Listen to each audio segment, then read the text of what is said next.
मेरा चैनल को सब्सक्राइब करे तो मोर प्यार से इमरसोच चैनल। 2020 14 फरवरी का शुभ अवसर में संतू भाई गुमला नवा टोली का फरमाइश में फिर से गायक मिथिलेश नायक का आवाज। नवा गर्लफ्रेंड बनाओ ये रुना रे तुके पटाओ।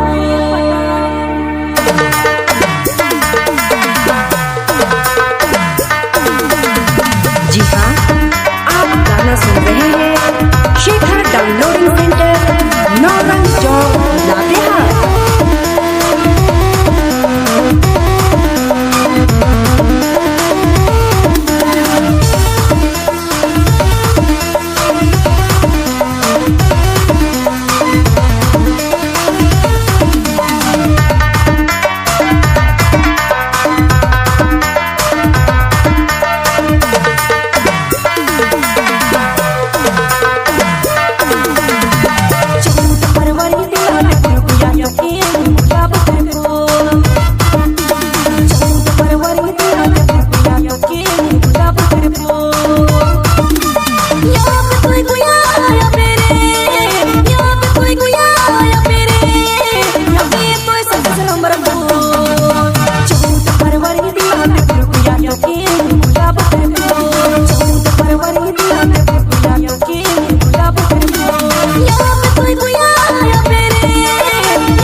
सब्सक्राइब करें सिंगर मिथिलेश नागपुरी चैनल को और सुनते रहिए धमाकेदार मस्त मस्त गाने।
सब्सक्राइब करें सिंगर मिथिलेश नागपुरी चैनल को और सुनते रहिए धमाकेदार मस्त मस्त गाने।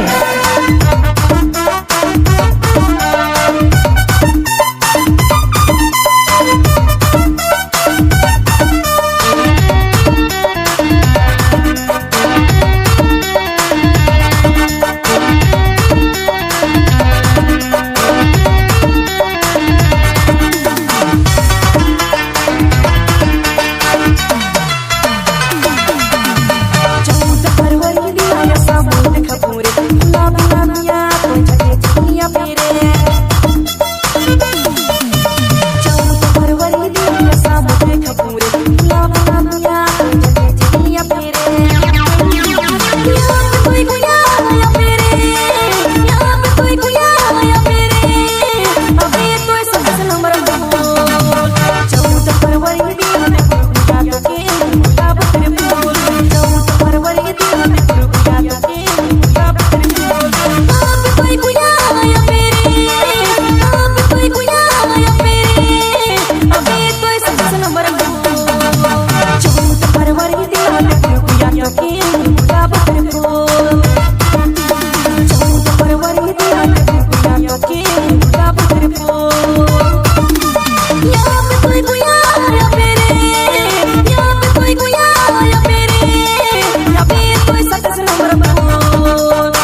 और सुनते रहिए धमाकेदार मस्त मस्त गाने।